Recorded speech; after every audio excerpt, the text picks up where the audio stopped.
ekokolisa boyambi bwa biso. Biblia, buku ya bomoi, buku ya banyae, emayele, ekokolisa boyambi bwa biso. Maloba mabuku ya mobeko, malongwa omonoko mayote, manyola mango butu moi, natina te osalela yango. Viens me délivrer, Seigneur. Dieu, viens vite à mon secours. Tu es mon aide et mon libérateur. Seigneur, ne tarde pas. Au nom du Père et du Fils et du Saint-Esprit. Amen.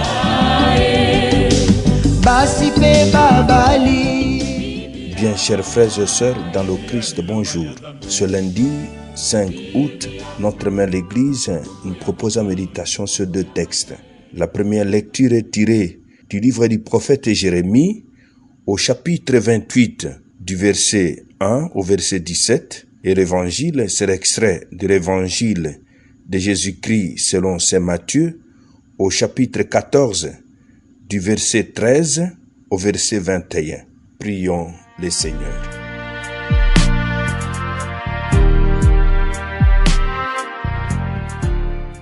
Assiste tes enfants, Seigneur, et montre à ceux qui t'implorent ton inépuisable bonté.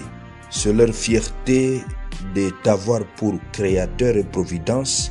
Restaure pour eux ta création et l'ayant renouvelée, protège-la. Par Jésus, le Christ notre Seigneur. Amen.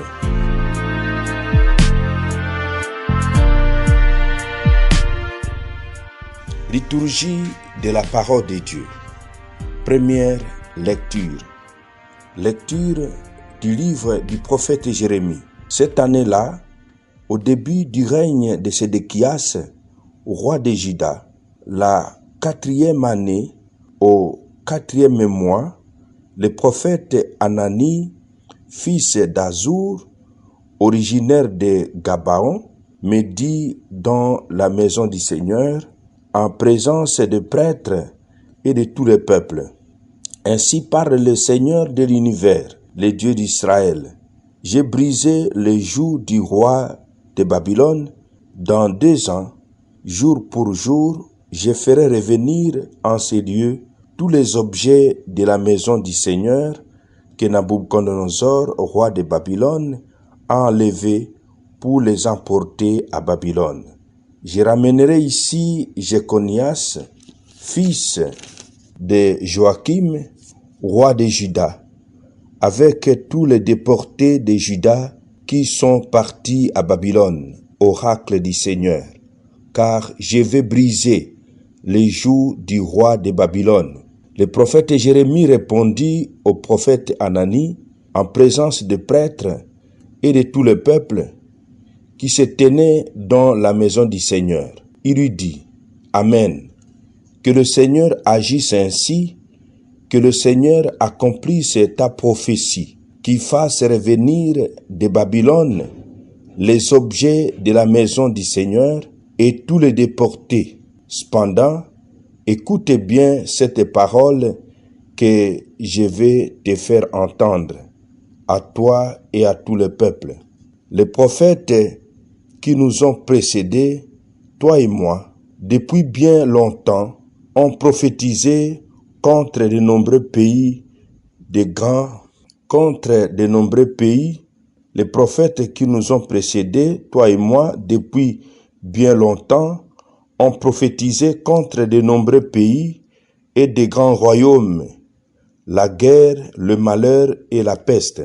Les prophètes qui annoncent la paix n'est reconnu comme prophète vraiment envoyé par le Seigneur que si sa parole s'accomplit. Alors le prophète Anani, en levant le joug que le prophète Jérémie s'était mis sur la nuque, et il le brisa. Et Anani déclara en présence de tout le peuple. Ainsi parle le Seigneur, de la même manière, dans 2 ans, jour pour jour, je briserai le joug de Nabuchodonosor, roi de Babylone, pour en délivrer toutes les nations. Alors le prophète Jérémie alla son chemin. La parole du Seigneur fut adressée à Jérémie après que le prophète Anani eut brisé le joug qui était sur sa nuque. Va dire à Anani, ainsi parle le Seigneur, tu as brisé un joug de bois, mais à sa place, tu feras un joug de fer. Car ainsi parle le Seigneur de l'univers, le Dieu d'Israël. C'est un joug de fer que je mets sur la nuque de toutes ces nations pour qu'elles servent Nabuchodonosor, roi de Babylone, et elles les serviront. Je lui ai donné même les bêtes sauvages.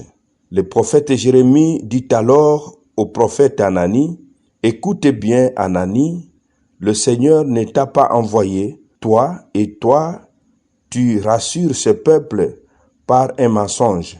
C'est pourquoi ainsi parle le Seigneur. Je te renvoie de la surface de la terre, tu mourras cette année, car c'est la révolte que tu as prêchée contre le Seigneur. » Le prophète Anani mourut cette année même, au 7e mois. Parole du Seigneur, nous rendons grâce à Dieu.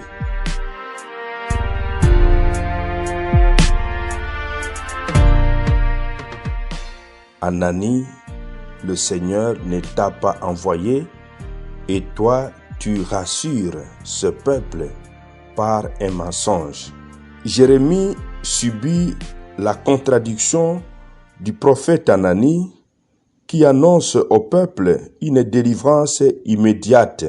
D'abord décontenancé, Jérémie se ravise et démasquant les faux prophètes, annonce la défaite prochaine.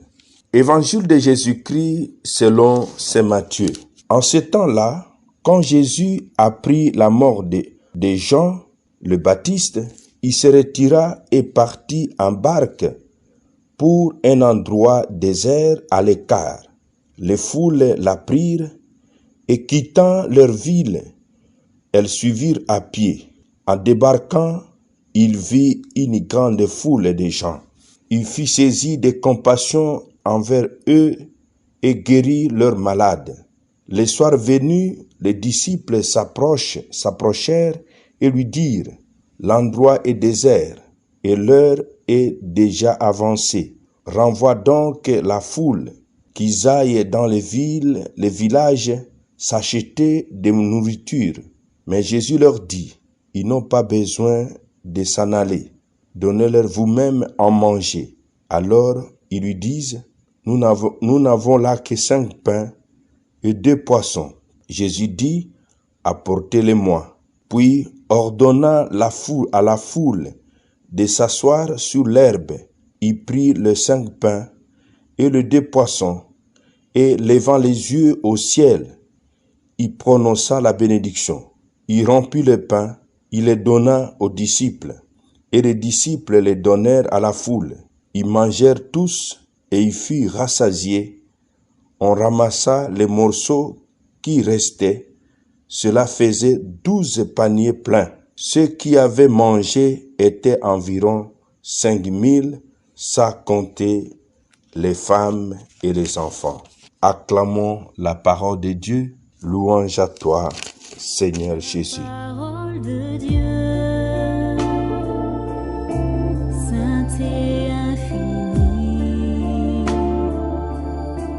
me porte dans... Levant les yeux au ciel, il prononça la bénédiction.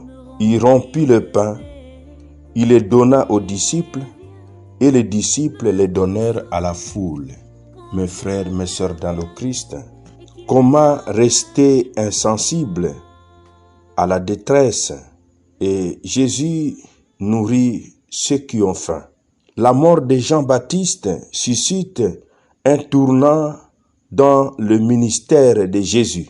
Il se retire dans des lieux isolés. Cependant, beaucoup le suivent et Jésus en est touché.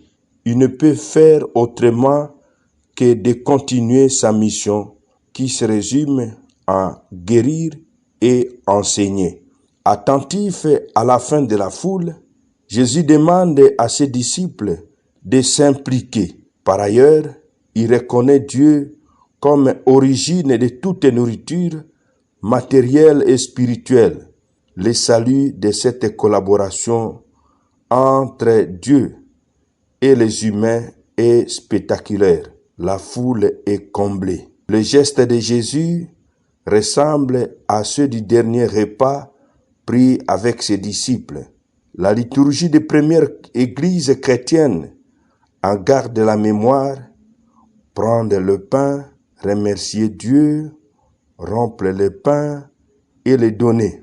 Mon frère, ma sœur dans le Christ, Jésus nous apprend aujourd'hui d'être co-responsables face à la souffrance, à la faim de nos contemporains. Et il nous révèle qu'il ne peut intervenir qu'avec notre implication. Pour que Jésus multiplie le pain, pour que Jésus donne du pain à la foule, il a fallu qu'il y ait des gens qui lui apportent du pain et du poisson. Nous aussi donnons ce matin le meilleur de nous-mêmes pour que Jésus, à travers nous, nourrisse nos compatriotes, nos membres de famille, nos frères et sœurs vivant dans notre milieu de vie. Amen. Et que Dieu Tout-Puissant vous bénisse et vous protège, le Père, le Fils et le Saint-Esprit. Amen. Excellente journée à tous et bonne fête patronale aux abeilles. Na mabota tokotanga Biblia, na masanga tokotanga Biblia, oh bipai biso Biblia, buku ebombi makanisi manzambe Biblia, buku ya kokabola na baninga Biblia, buku ya kobomba na se ya mbeto te o